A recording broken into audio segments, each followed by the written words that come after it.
Welcome to the Spirit-Centered Business Podcast, where we blend the spiritual with the practical for supernatural results. Now, here is your host, Bralynn Newby.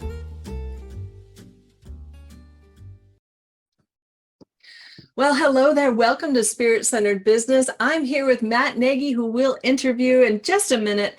But right now, I want to tell you about an upcoming program that I'm doing with Marion McLeod from Scotland. If you guys know her, she's amazing.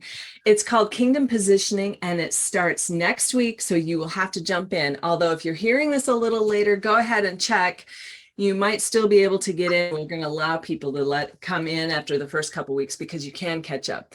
So go to spiritcenteredbusiness.com and click the Work With Me button, and you will see it right under there.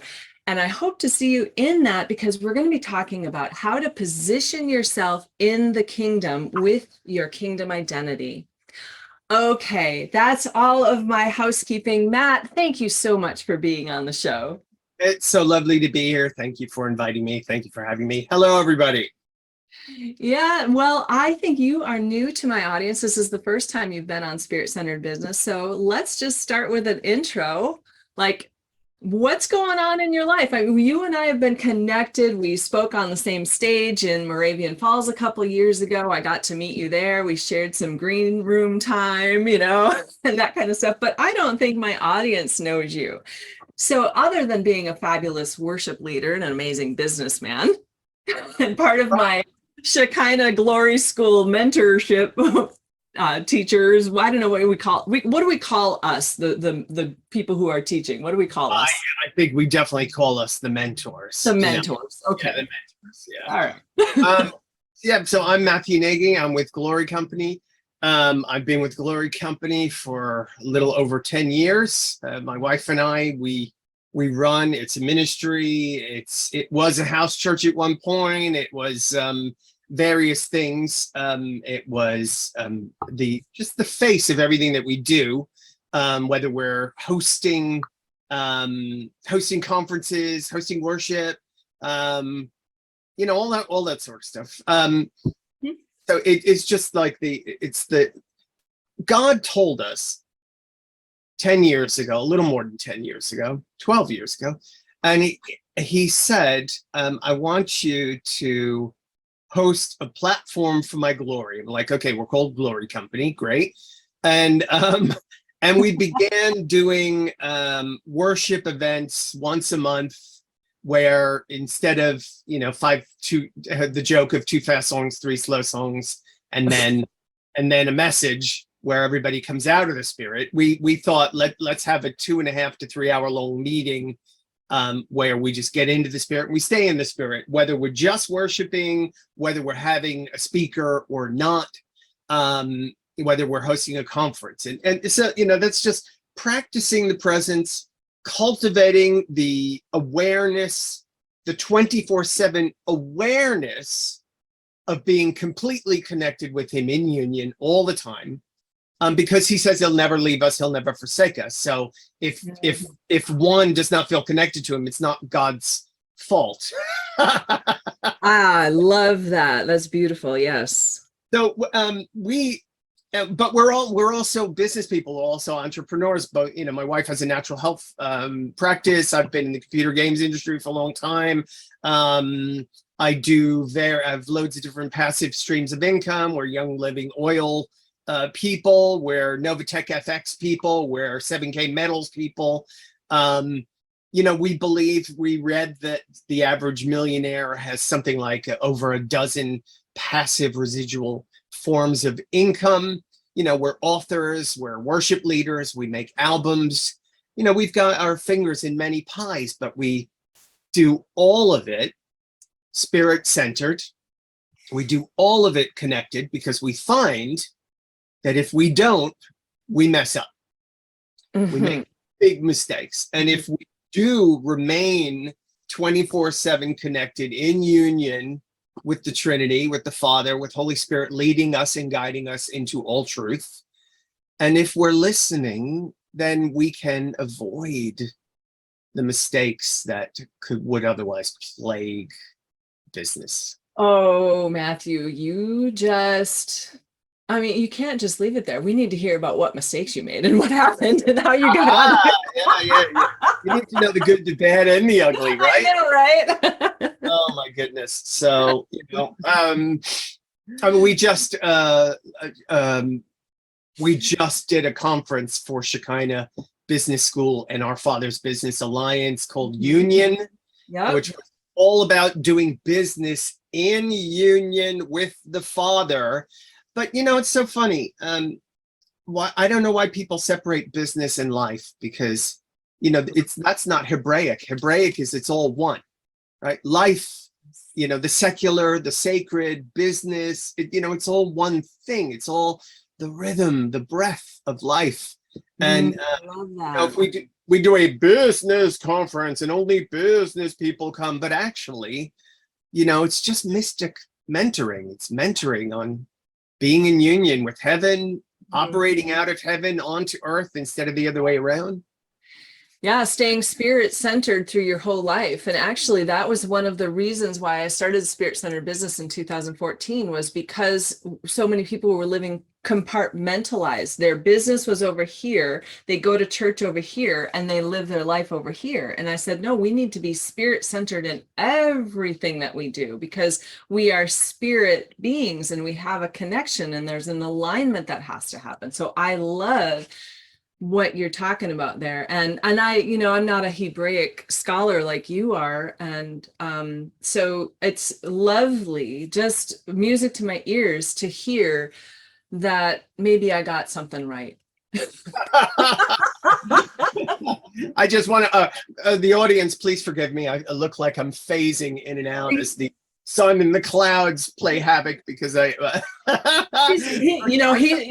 is into transfiguration. He might Enoch out of here at any moment. So we're just holding him on so that he can finish the time with me. my cheeky angel over here, who's just kind of sticking with me. Yeah. And leading me and guiding me and patting me on the back and saying, no, don't talk about that, or do talk about that. No, it's so good. That's so good. That's so good. So yeah, no, seriously though, we want to help people walk and navigate doing business spirit-centered. And so when you said, when you came out of alignment, or you weren't feeling connected, or you were running on good idea instead of God idea, seriously, I do want to hear about kind of what mistakes that we need to avoid, and how, and then we want to hear some stories about when you were in true alignment and connection. Okay, so let's talk about out of alignment. Okay. We'll do the bad news first, right? Okay.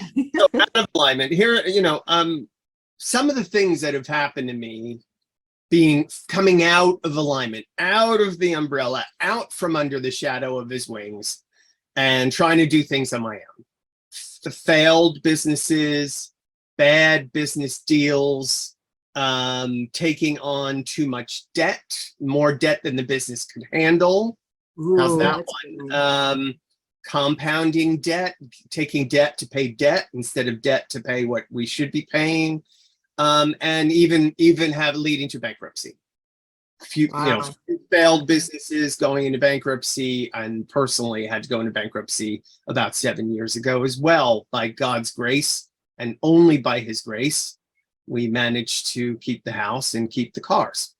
Wow. And the cars was the total supernatural provision. I want to brag on God, not on myself, that over the course of our life, when a car would come to us, it still had use in it, but we were ready to maybe use it as a down payment towards the next one. Instead, we sowed purposefully into other people's lives. Sowing and reaping is an important part of business and life, guys. We purposely sowed cars into friends who needed them before we would move on to the next car. Well, when we were bankrupt, we had no money. Somehow, both cars that should have been repossessed and sold off, both cars were provided for 100%, and the cars were put back into the lap. And we, and it was the first time we had owned a car 100% outright. Wow. Yay, God. I'm going to mimic my little finger. Yay, God. He gets Yay, God. Yay, God. You can't outgive God. That's sowing and reaping. But that is his grace. We were bankrupt and the cars became ours, right? That's amazing.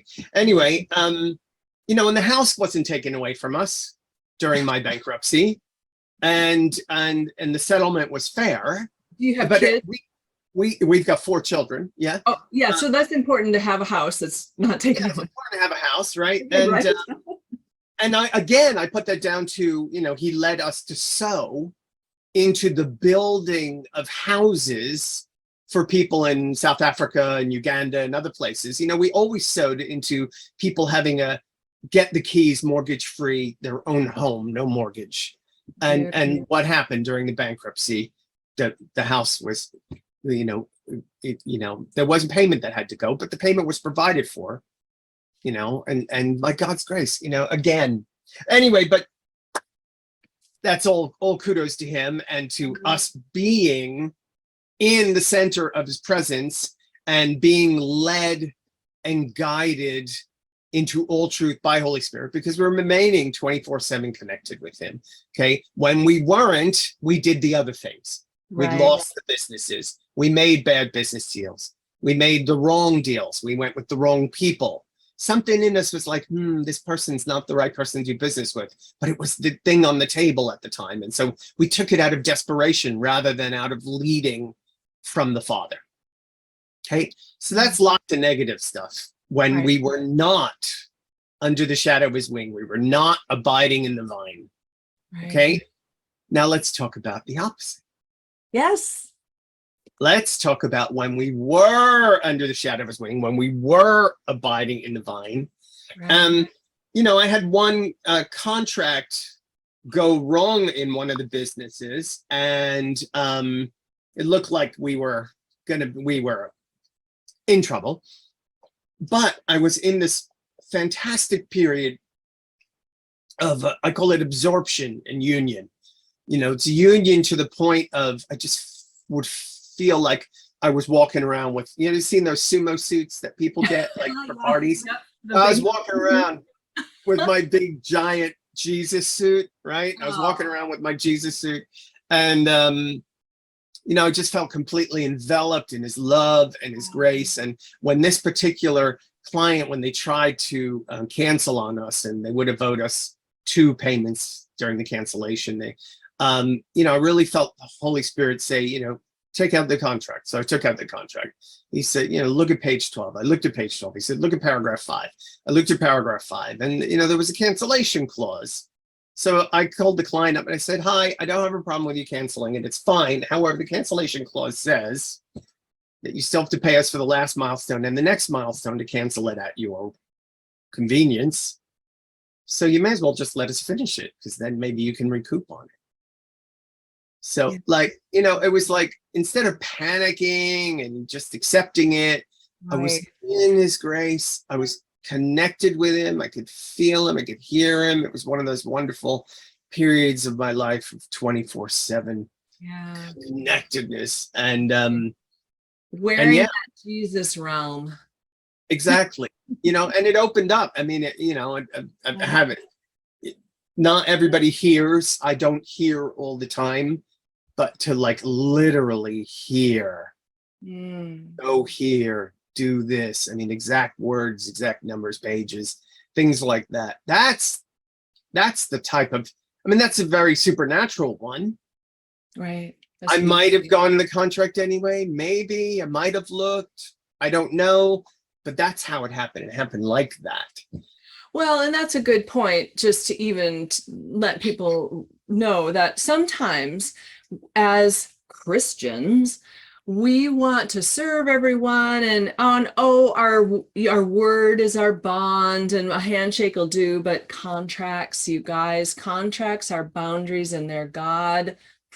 God provides that knowledge for us to be wise or shrewd as serpents, right? Or wise as serpents, or whatever they say, because the best practices in business is to have a contract. And that is the boundary stone that you see in the Bible a lot. So don't do business without contracts. Just saying.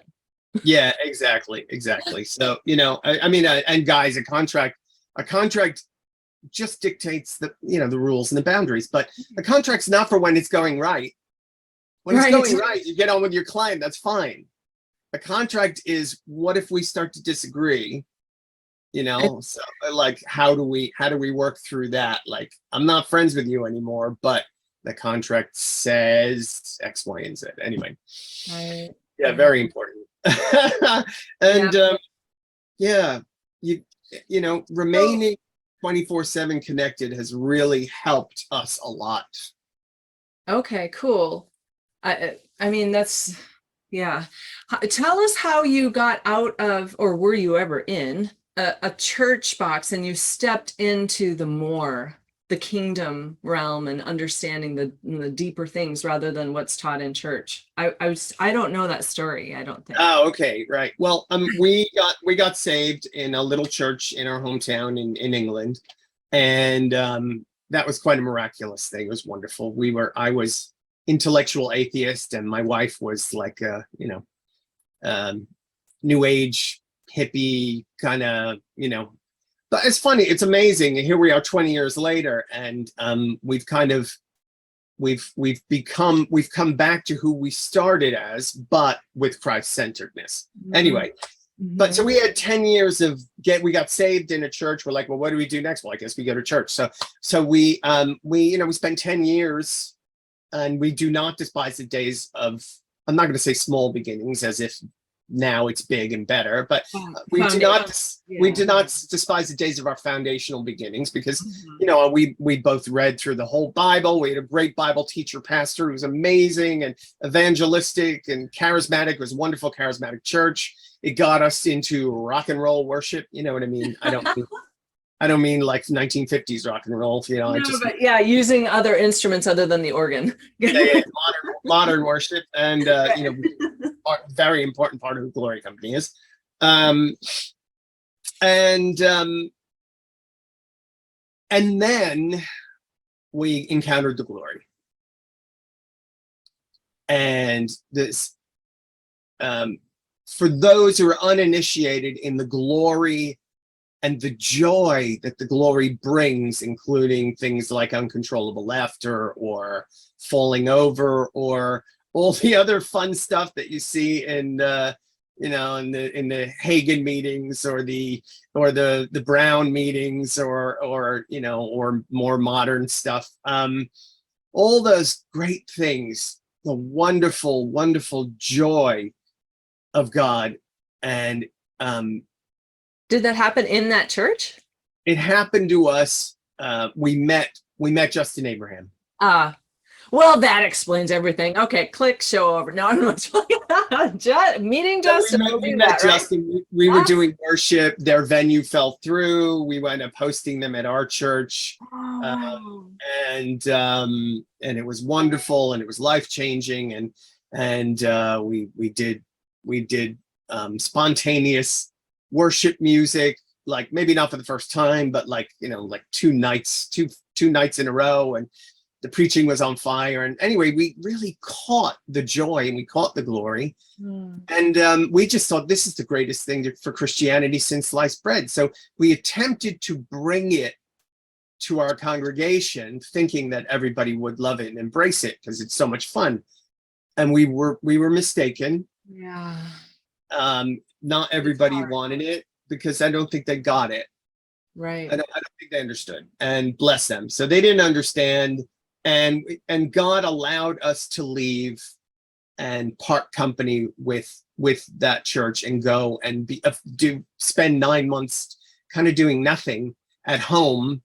Oh no, you don't have Sunday school for the kids. Well, we would just worship with the kids anyway. It didn't have to be on Sunday. And we were having Friday night meetings, which is a bit more Hebraic, and we were having Friday night meetings, and the glory would break out. We'd start at 8 p.m. and the glory would break out. And the next thing we know, it was 1 a.m. Oh, wow. And we had like heavenly aromas, like cookies and flowers and things. We had healings, words of prophetic words. We had, there's just so much. The angelic in the room was off the charts. And then we met Justin a bit more, and then we met Ian Clayton, and we learned from him, and then later we met Nancy Cohen, and we learned from her, and it's just been a wonderful adventure being the church instead of going to a church. Yeah. A Glory Company, we were just being ecclesia with anyone who would want to join with us and go. The word mystic in Christianity is often, the word mystic people associated with New Age, but it's a Christian word. It's in the Bible. The mystic, it's the mysterion, it's the mysteries of Christ. It's the mysterious nature of God. You get to know God more and more, and then the veil comes back and you're like, oh my goodness, there's an even bigger room back here. And then the veil comes back and there's an even bigger room. And then the veil comes back and there's no room. And, you're just staring in the infinite abyss of bliss of his love and his infinite nature. So sorry, I'm rambling a little bit because I got into the glory. It's all good. It's all good, Matt. We love you and we love it. It's all good. So we've been doing that for like 12 years. Into your daily life, which just kind of led into what you're doing with business. Is that kind of what happened?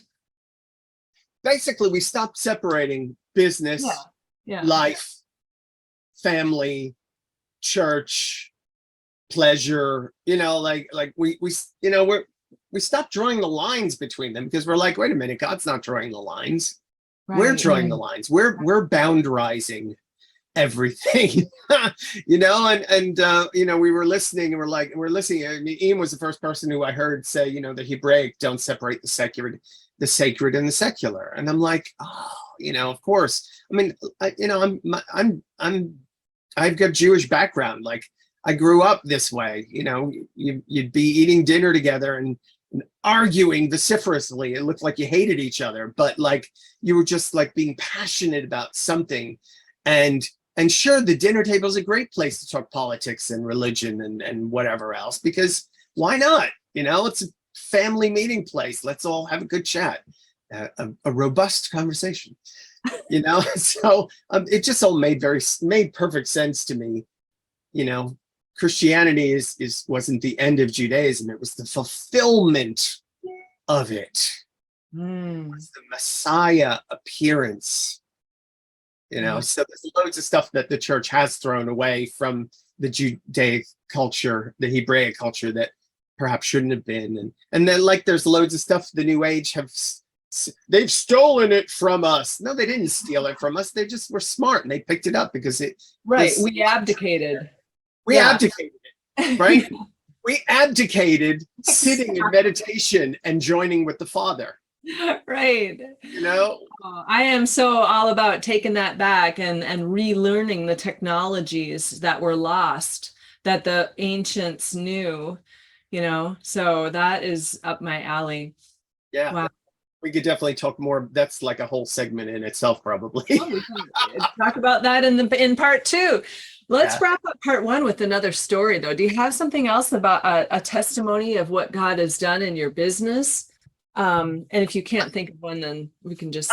Okay. Well, it's interesting. Sometimes you have to follow the Celtic saints were really brilliant. They would literally follow the rhythm of the tides, right? I can't remember the name of the castle that was literally separated from the land. And when the tide would go out, they would come out and they would meet with the people of the land and they would talk about Christ and they perform miracles and help people. And then when the tides would start to come back in, they'd go back to the castle and the tides would close them off for a while. And they would have this kind of, several hours of forced solitude. And Jesus would go and meet with the Father, right? Every morning so that he could do what he saw the Father doing. Right. Anyway, that rhythm, that's what I want to talk about that. So we began to follow that rhythm in our businesses.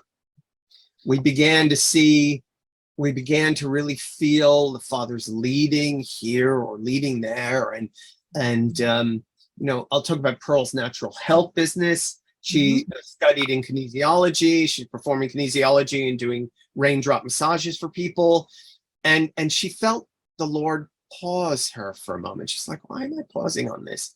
And then she felt led to this talk, and then she felt led to this book, and then she felt led to this new technique, which is emotional trauma release, which you're able to do over Zoom, which was perfect for 2 years of lockdown, right? Yeah, perfect. God led her during 2 years, ahead of 2 years of lockdown, into a form of emotional trauma healing that she could do over Zoom. So during lockdown, her business didn't have to shut. Yeah. Right. Okay. And then for me, right, I was like, this is an interesting season. I've got this 4th season. I became the teacher of my children at home. Look, I'm phasing in and out again, guys.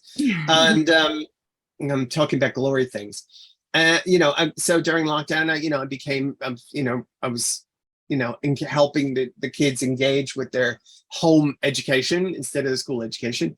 And I felt the Father lead me to just relax on chasing work that we would be provided for. And sure enough, we were provided for through some of the incentives that were going on in England at the time.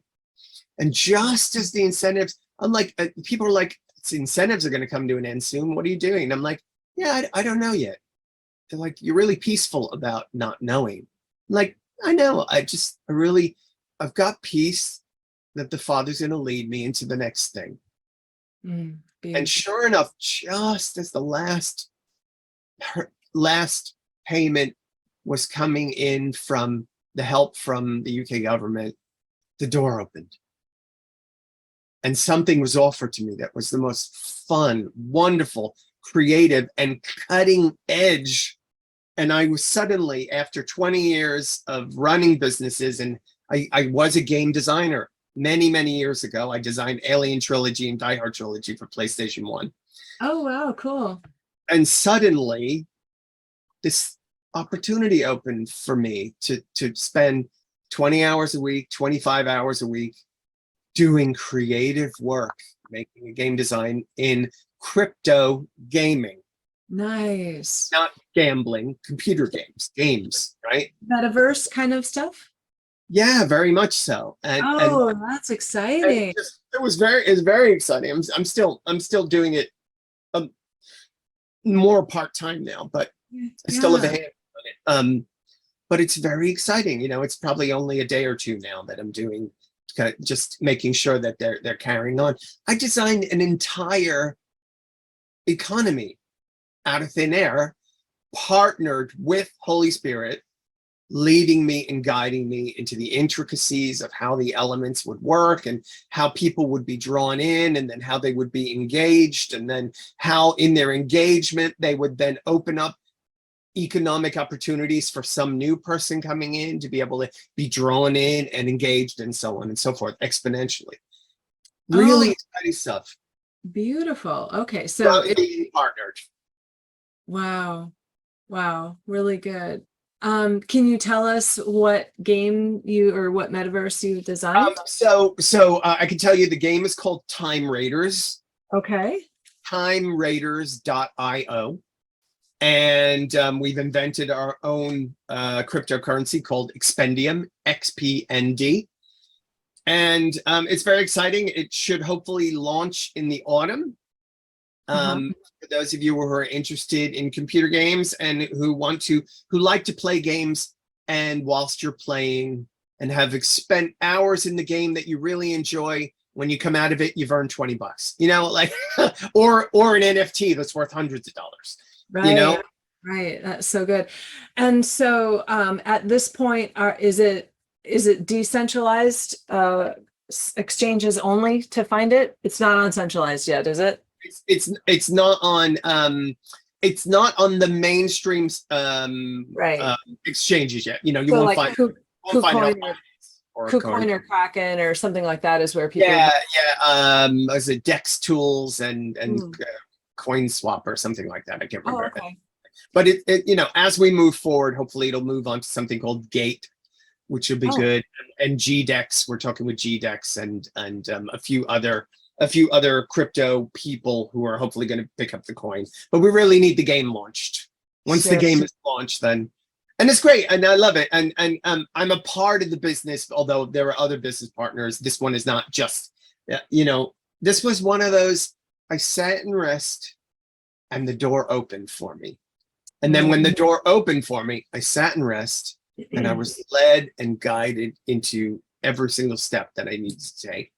And that place of rest, guys, I cannot stress it enough for your businesses. Whatever you're doing, take a deep breath.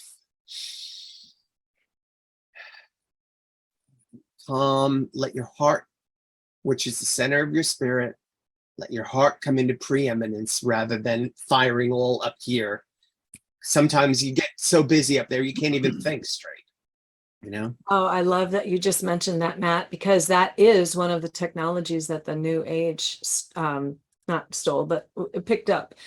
Because we have abdicated understanding how frequency works and how our emotions work. And how many times does the Lord say, fear not, be at rest, in all things, fear not, have joy.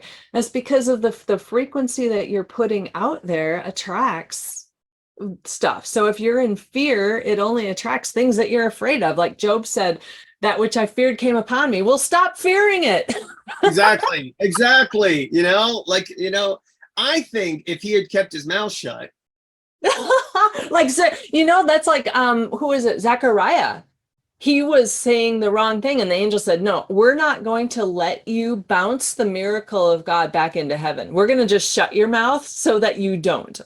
Because otherwise John the Baptist would have never been born. Man, that's a good word right there. But, sometimes, guys, you got to just shut up, let go, and let God. Yeah. I know Job invited what happened to him. I also know that when you look at the start of that story, when you look at Job and you look at the first court and the devil's there, but Job's not, and you look at the second court and the devil's there, but Job's not. Oh, you're right. He failed to appear. He didn't appear, and the enemy won because he didn't show up. Sorry, that's oy vey. I never saw it like that. You're absolutely right. That's so good. If he had shown up, would that have happened to him? Right. Would he have got double to show up? You need to be in that union and connection, like we talked about, following the Father's rhythm. And I think that's what I'm going to name the show, by the way. I love that. If he would have been doing that, he would have known, hey, you have a court appearance that you need to show up for. Wow. Yeah. Instead of mouthing off, he would have went, hang on a second. I need to go talk to God. Yeah. Right? I don't think he had relationship with God at the start of the story. Then he met God at the end, and he probably had relationship with him for the rest of his life. Right? And, this is a pre-Jesus story, obviously, and a pre-Justin, Ian Clayton, and Nancy Cohen story, so. And Robert Henderson. Celtic Saint story. He was talking at God, maybe. He was doing things for God, but I don't know that he talked to God. Yeah, I don't know. Maybe that's why he didn't show up. I don't know. That's one of the ones we'll have to talk to and ask what his story. We'll ask him when we see him in the great cloud, Exactly. All right. Well, look like we need to wrap up segment 1, but holy schmoly, we're going to talk about some really cool stuff in segment 2, aren't we? Yes, absolutely. We're going to open that up. We're going to just blow the top off of that. So where can people find you? Okay. So go to www.glory-company.com. Okay. There's loads of free podcasts and teachings, and you have got access to all our music, or at least links. You got links to our Podomatic site, links to our YouTube site, links to our Apple iTunes and our Amazon Music and Bandcamp and all that jazz. So come and find us. And if you want to hear more from me, I am one of the mentors at Shekinah Business School, which is our Father's Business Alliance. And year 2 is starting this autumn. Slightly different format from year 1, but come on down, become, it's really not a lot of money for a business school. I think it's $30 a month or something crazy. And you get access to great mentors, great teachings, loads of recordings and stuff to help you with your spirit-centered business. Oh, I love that. So all of the show notes, these links will be in the show notes. Go to spiritcenteredbusiness.com and click the podcast button to catch this podcast or wherever you are listening to it. And we are on Rumble and Clout Hub, and then the podcast is also syndicated across iHeartRadio and iTunes and Spotify and Amazon Music and 17 other platforms. So wherever you're looking at it, the show notes will be there, so you can grab these links. And do join the Shekinah Business School that's on ofba.net, and that link will be in there too. I am one of the mentors, and I have some pretty cool teachings cooked up for this fall and this winter, so that it will be all really good. There's several of us. It's not just a handful. There's like, how many mentors are there? Maybe a dozen? At least a dozen. There's more than a dozen, and it's approaching 2 dozen. I know. Right. So yeah, for the price of, oh my gosh, it wouldn't even be a cup of coffee. It's maybe a cup of coffee a week. Yeah. The school, right? Hey, a Starbucks a week, guys. Come on. Right. They'll have 4 Starbucks a week instead of 5, and come get this stuff, because it's great. And we do conferences, online stuff, Zoom stuff, Q&A session. There were loads of Q&A sessions with Ian Clayton himself last year, and that was great. That was really cool. Yep. Okay, you guys, I think we need to land this plane for segment 1, but we will see you, audience, next week in segment 2. Come back and join us. And until then, stay spirit-centered. Peace out. Thank you for listening to Spirit-Centered Business with Bralynn Newby. Be sure to like, subscribe, and share with your friends. The next stage of doing business by being spirit-centered is coming together in collaboration, working with spiritual principles and knowing our destiny. Join our tribe at spiritcenteredbusiness.com, and we'll catch you on the next broadcast. Peace out.